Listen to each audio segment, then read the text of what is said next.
This is huge, Seahawks fans. We got to talk about what one NFL insider had to say about D'Anthony Bell and his chances of having a breakout season on the defense this year. What's up, everybody? Christian Pedersen back with another episode of Seahawks Digest, the show that brings you daily content where we are done talking about the starters. We got to talk about their backups and their backups all being great, because that's just how good life is right now for the Seahawks. It's crazy. You literally can't find a negative headline. Like I like being positive Pete as opposed to negative Nancy, but I'm trying to bring you fair, objective, and balanced coverage. And I can't, because right now it is all good news, and that includes some NFL insiders. And sometimes we got to use that phrase very heavily with some air quotes, but labeling D'Anthony Bell as one of the guys slated to have a huge season for the Seahawks. I want to get to the quotes and everything in this article. Could have a defensive upgrade right now in an ex-undrafted free agent. It has been a long road for Bell to get to this point, including having been released by the Seahawks. So that's a little bit of an adventure for him. Before we get to all that, though, we got to say a quick thank you to the sponsor of today's video, and that is none other than Prize Picks. Let's pull up the graphic here. Prize Picks, it's America's #1 sports pick app. And right now, for new users, if you want to get in on the action, use the code DIGEST when you are signing up, DIGEST. The link is down in the description. New users, you get $50 from Digest when you put your first $5 in your lineups. America's #1 sports pick app. All right. America's #1 ex-undrafted free agent who has been a Brown and a Panther and a Seahawk is back on the Seahawks. Yes, that's right. If you look that up, I just made that stat up, but I don't think there's anybody else who has had that career trajectory and is back. It's amazing. He is slated to be... Well, let's get to the quotes. Talking about Bell, Bell has the attributes of being a more productive playmaker if given the chance to be on the field. The Seahawks relied on him to be an efficient special teams player this past season. Yet, now he has the opportunity to be this guy. It feels like there's the base defense, which is coming back. Some of the guys talking about potentially retiring, but they're coming back. A couple of guys who, like, we have a lot of set positions, and yet it's like they're gonna put Nick Imanwuri in this roving sort of switchbladey thing where he's gonna be attacking wherever. D'Anthony Bell, he was a big special teams guy last year. Vast majority of his snaps were there, but yet he's got the skill set and the experience now to be starting to step up a little bit and play some more pieces.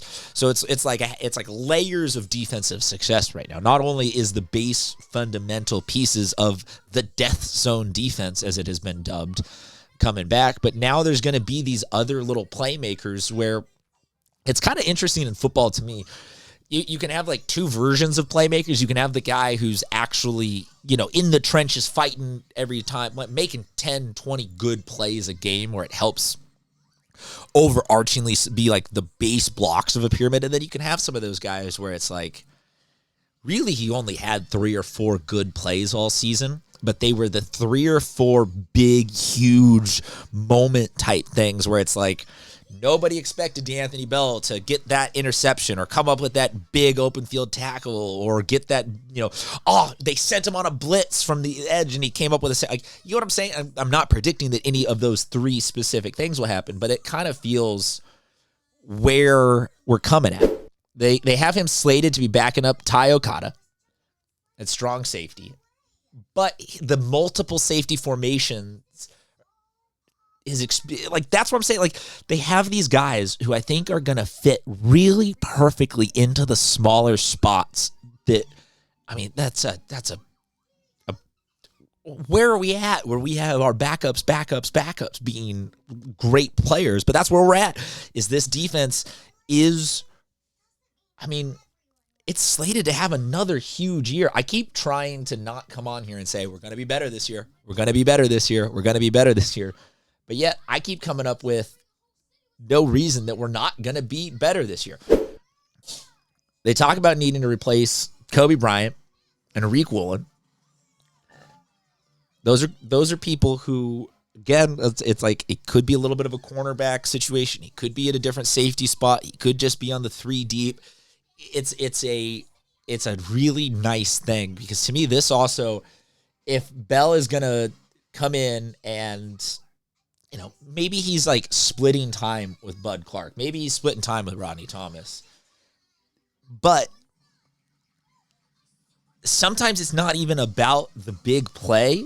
It's sometimes just like, hey, can you come in, not give up the big play, give so-and-so a breather so that they can have fresh legs to come in and make the big play.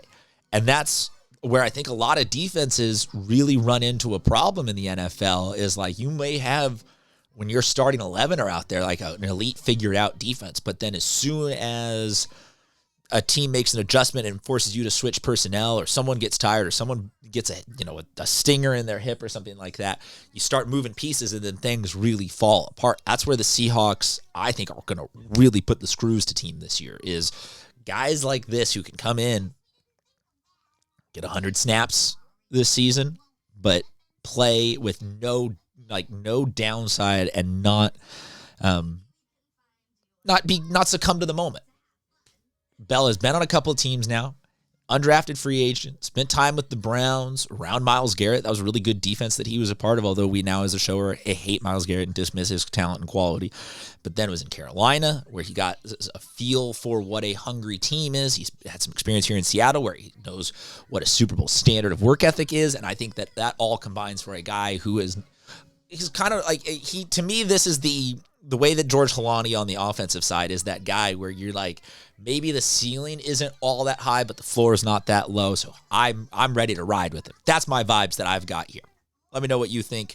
I might be making too much of this, but I kind of get the feeling that we're going to see some interesting playmakers step up in the clutch this season. Speaking of being in the clutch, PrizePicks is in the clutch right now as America's #1 sports pick app. They want to hook you guys up, my Digest listeners, new users. If you're signing up right now for the first time, code DIGEST will get you $50 when you play your first $5 in lineup. If you're a returning user, they've got a bunch of different great promotions for you, including Taco Tuesday, all period day, period long, period every Tuesday.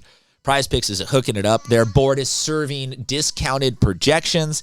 And then to close out your week, they've got the Flex Fridays, where you can use Flex Fridays to boost your payouts by up to 40%. Even my daughter's screaming about how good this opportunity is for all of you out there. Use code DIGEST when you're signing up for PrizePicks, America's #1 sports picks app. All right, that's what I've got for you. Thank you very much, everyone, for tuning in. Until next time, we'll talk to you soon.